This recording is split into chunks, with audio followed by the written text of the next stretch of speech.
Assalamu alaikum wa rahmatullahi wa barakatuh. Imam Mahmoud, how are you? الحمد لله وعليكم السلام ورحمة الله وبركاته كيف الحال؟ Alhamdulillah, khair. كيف الحمد أنت؟ لله جزاكم الله خير الحمد وإياكم. لله. So inshallah, since you moved to America when you were 21 years, so inshallah we will ask you 21 quick fire questions. I wish I'd been here for 10 years, but Inshallah, it won't be difficult. It's going to be easy, inshallah. Okay. Inshallah.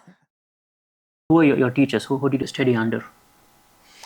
I studied under many, but my main teacher that I learned from, and Sheikh Salah al-Sawi, Okay. Hafidhahullah. Yes. So after you came to US or Yes, while you were in yes, Egypt? yes. Okay. After I came to US. And how many years were you with him?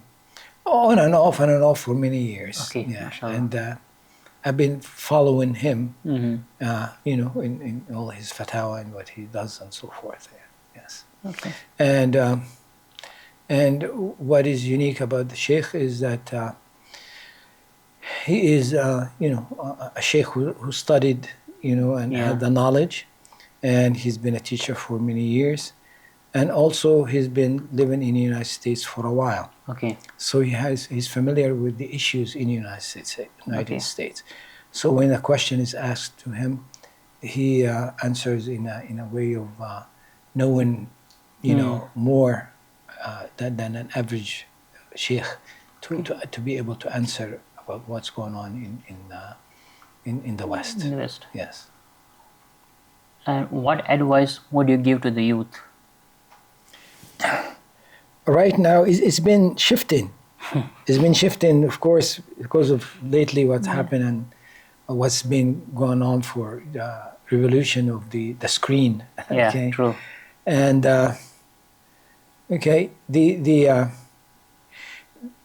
the youth they are picking up certain qualities, and they cannot help but to pick it up.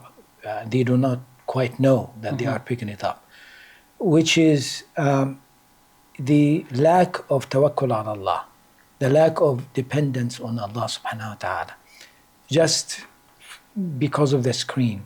True. Okay, how is that? When you want to do something, okay, you take steps to do it. Okay, there are steps that you should take, and steps that happens according to what you're doing, and then you follow. Okay, to make it clear, you want to grow a plant. Okay, there are or a piece of land. What you're going to do? You have to come. You have to depend on Allah subhanahu wa ta'ala's time. So you have to go there in the springtime, right? Okay, you cannot go in any other time. Yeah. So you have to come at an appointed time, right? And then you have to get the seed yourself, and you have to put it in the ground yourself, okay? And you have to water and take care of it. But then you wait and make dua that will grow, right? Sure. So now Allah subhanahu wa ta'ala is taking care of this. And now you depend on Allah subhanahu wa ta'ala, right? This is always the process, long or short and so forth. But once you have a screen, there is no difference between the stimulus and the reaction, the movement and the reaction, right? Not like a seed you put and then you wait, and you're waiting for something that you have nothing to do with it, right? That period is gone, Yeah. right? You press a button and you get the answer, okay? You want a specific answer, you type it and you get it immediately. You're not remembering Allah subhanahu wa ta'ala. And you say, wow, come on, but the more you do this, the more distance you have with Allah subhanahu wa ta'ala, the more the lack of remembrance of Allah subhanahu wa ta'ala, right? It is using man's way and Allah's way, okay? For example, if you are studying in a college, right? Yeah. And you can wait until, just a couple of days before the exam and cram a couple of nights, you'll be okay. Some get an A still, right? But if you are working a farm, you cannot do that. You cannot cram before the time of harvest, say, I'm going to get that. You have to you are forced to go by the schedule that Allah subhanahu wa ta'ala has, right? Yeah. That is lacking now in everything that the youth doing. Okay, and this distance between an action and a result is gone. A long time ago, when as a child I leave town, okay, going somewhere else, and my parents say goodbye to me. That it's cut off completely, right? Oh. Now I'm gone. Now they make dua and they say, okay, maybe when you get there, find a phone. Maybe you can be able to get in touch with us. Maybe you cannot. Yeah. And so, but it is gone. And now you're making dua. They're making dua, and you're making dua for your parents and so forth. Right now, what do? You give them a phone and say, "Come, hey, call me every half an hour, whatever it is," and so, and you understand. Sure. So that relationship between us and Allah Subhanahu wa Taala is not there anymore. So if that long answer would be just stay away from the screen as the screens as much as possible. Yeah, even last night I was with Khalifa until 11:30, and then my dad called me like, oh, where are you? Right. but I'm sure in my parents' time there was no phones, so if a child is late to come home, they just have to make dua and hope the child returns home safely. Yes. What are the goals of an imam, or what are your goals, or the goals of every imam should be? Okay. Well, it is building the community and what the community needs. Okay, and every community different than another community, but the common denominator is knowledge. Okay, so there is a struggle always of you want to bring the community to the masjid to teach them, but then the small number would come. What do you use to bring them? Okay, sometimes it gets out of hand. It becomes an entertainment rather than it becomes a playground rather than an education ground, and so forth and so on. Okay, so the goal is education, okay, and we have to, from the springboard of Tawheed, okay, everything else will come up. So that concept of Tawheed, which is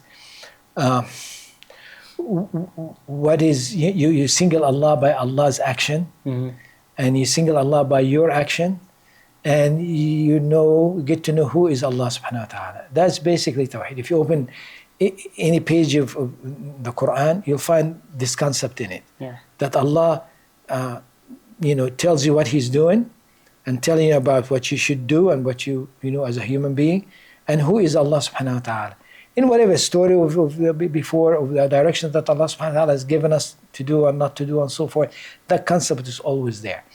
How to speak to the community and communicate this to community in everything that's happening, that is a challenge. And this, in my opinion, should be the foundation that everything else has to come from it. Do you have any kunya? No, nobody gave me any kunya. No. Okay, no, Abu, no one. They just call him Imam nobody Mahmoud. gave me one Imam Mahmoud. Yes. Okay. And what inspired you to become an imam? I did not look for it. Okay. I did not look for it, nor did I expect it. Okay, I was taken by the Quran, by Rasulullah sallallahu alaihi wasallam, by the companions, and anytime I have a chance, I would teach, give a khatira here and there. Okay, but the last thing in my mind was just being an imam. No. And when was it, like the first time you became an imam? It was when started Dar al-Taqwa, and just my community pushed me forward. Okay. And it was the time when Allah subhanahu wa ta'ala have chosen to take part of my sight away. Okay. And when that started happening, my activities in a secular world Yeah. had to slow down. Okay. Because that happened, little by little, just very gradual. So I had more time to spend of learning and teaching, okay, until the time became just devoting all my time in this. So it just happened gradually, and during that time, that's when at the masjid they needed somebody full time to be there and so forth. I was there most of the time anyway, so Yes. they pushed me forward and. So, are you able to see like something? Are you able to see or? I can see, like in the room here, I cannot see much. But if I look up in the ceiling, I see the light. Okay. So far I can see light. So I can, at night or in a room that has light, that would be my reference of walking and things like that. But I cannot see you in front of me. So even if people come on your side, you still cannot see them. It depends on the room and the lighting in the room and the contrast. Okay. But mostly now it's just going down and down. Yeah, alhamdulillah. So did the doctor say that it will improve or? What I have there's nothing they discovered for it yet. Yes. Okay. Yeah, there is speculation here and there, but it is a pigment in the retina. Okay. So the retina becomes dark. So when once it is dark, it cannot catch the image in front of it. Yeah. Is there a fear that you will go like blind, or there's no fear that? Well, I am basically now. I am because yeah. Well, still there is outside in the sun. I could see some images here and there, but I don't think about it. Okay. If it happens, it happens. If it doesn't happen, alhamdulillah, for whatever comes along, inshallah. The Rasulullah sallallahu alaihi wasallam said about the Habibatan, the two beloved one. Yeah. Okay, which is the eyes. When Allah takes them from a slave of Allah, the reward of it, if he is patient, is Jannah. So, alhamdulillah, may Allah give us patience to go through it. Yes. What's the best piece of advice that you have been given? I have been given? Yeah. Yeah. Any good advice maybe previous imams gave you, or maybe your teachers gave you that helped you until now? There are many. There are many. I don't know which one to more important than others. Okay, but yeah, it is the idea of an advice of whatever it is that you're receiving. Yeah. It depends on the source that you're receiving, you're getting it from. You have to either take it as it is or examine it. True. Okay. True. So it is to differentiate the knowledge that is coming.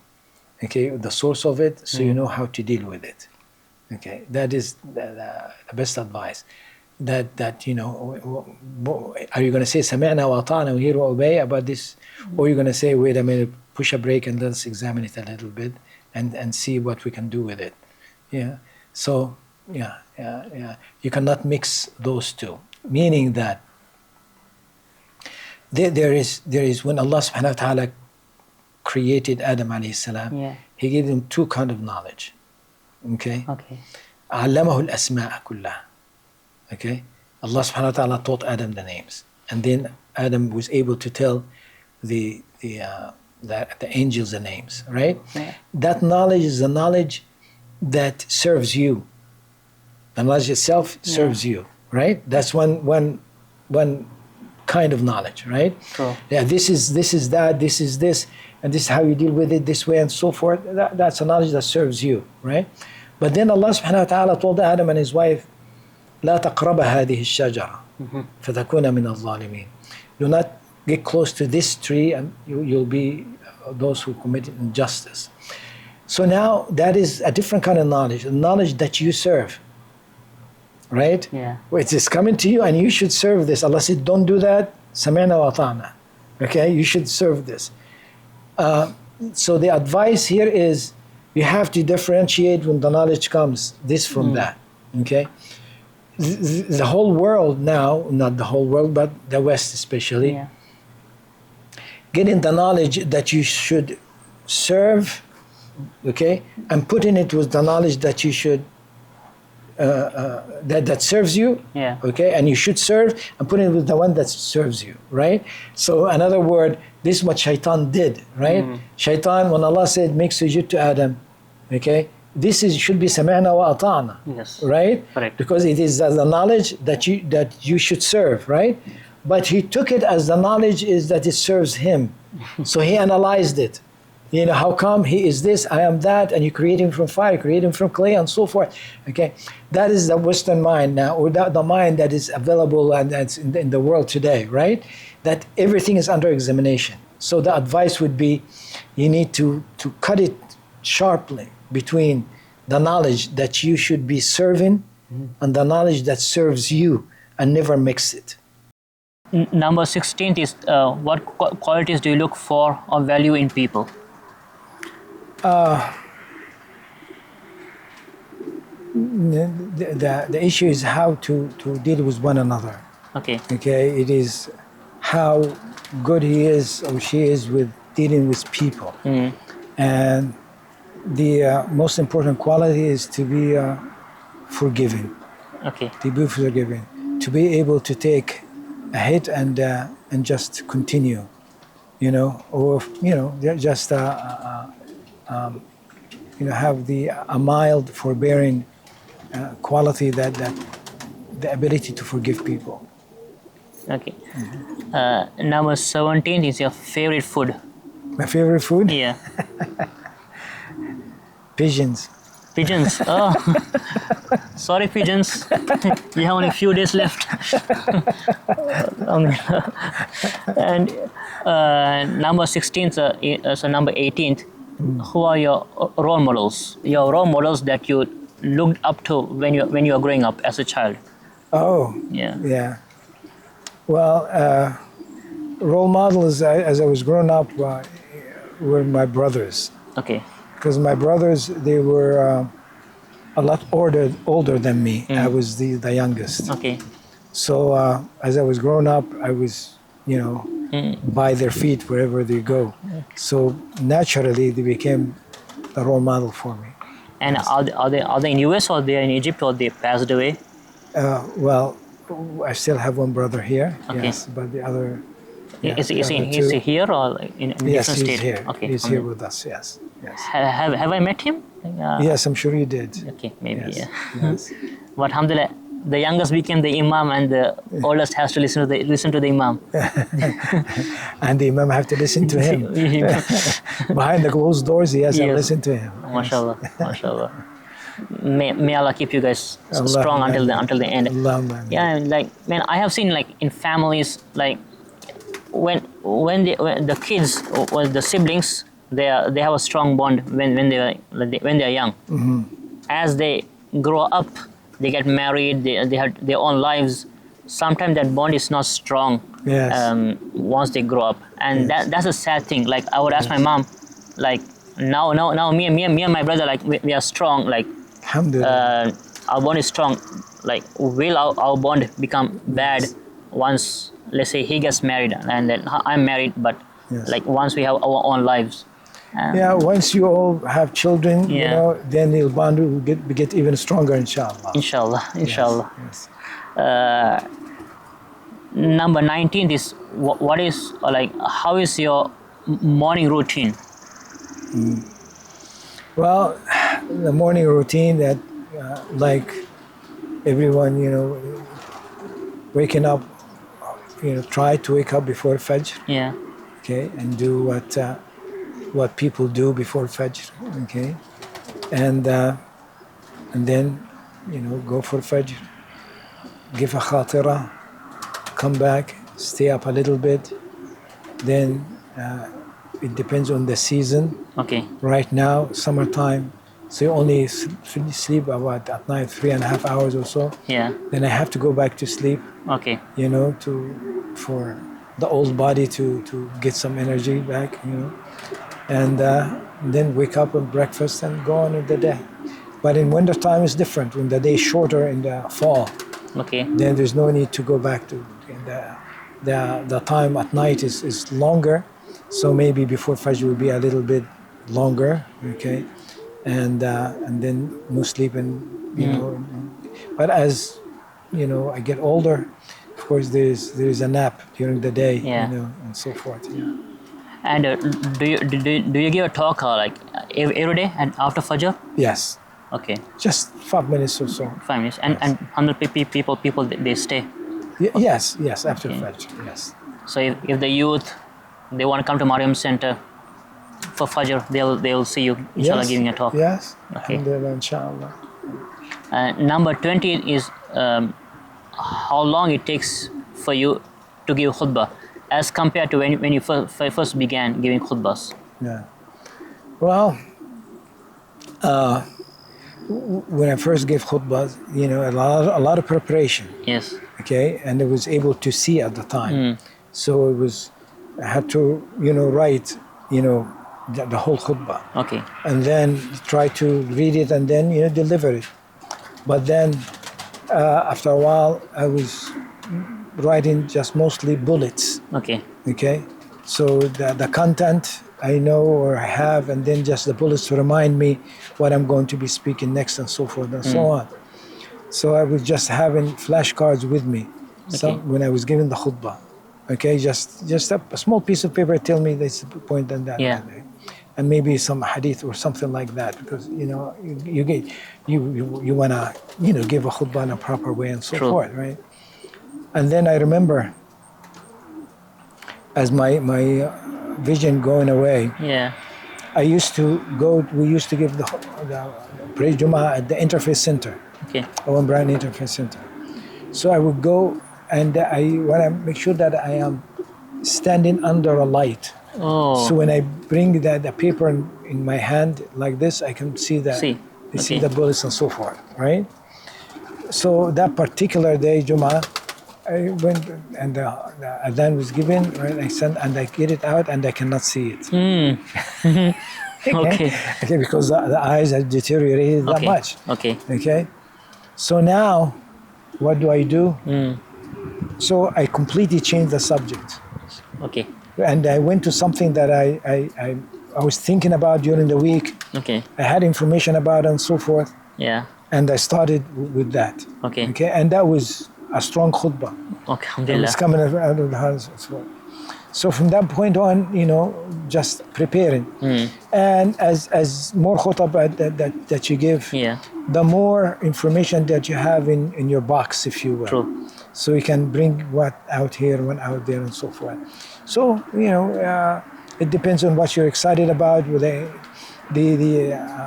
what's happening in the world at the time or in the community at the time, and so forth. Things come up, yes. Sometimes you can change the subject right before you enter because something happened that you need to talk about, and so forth. Yes. So now you don't have any like device or any paper that you hold. No. That was a long. Yeah, we Okay. gave up a long time ago. Yes. Okay. Okay. And the last question is, during your free time, if you're free, who are the 3 people, or maybe less or more, that you would like to spend time with during your free time? My wife. So she's the 3. Yes. Okay. When I get second, Yeah. would be my grandchildren. Grandchildren. Yes. So before your sons, you spend time with your grandchildren? Or your daughter-in-laws? Yeah, of course, my sons. There's Yeah. no doubt about that. Yeah. But there is something special about the grandchildren. Grandchildren, yeah. Yes. Yes.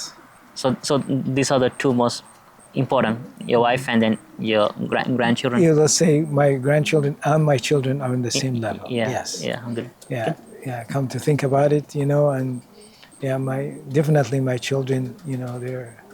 Yeah, I would say my children and then my grandchildren. Inshallah. Yes. Jazakallah khairan, Imam Mahmoud, for giving me your time today. I know it's been a long day, and I'm sure you're tired. Yes. And the rain is Alhamdulillah. raining. That's blessing. The weather is warm, and alhamdulillah. And inshallah, maybe next time when I come, you can feed me some pigeon, me and Khalifa, some pigeons. Inshallah. Inshallah. I'll slaughter him before I give it to you. Inshallah. Jazakallah khairan. Okay, سبحانك اللهم وبحمدك أشهد أن لا إله إلا أنت أستغفرك وأتوب إليك.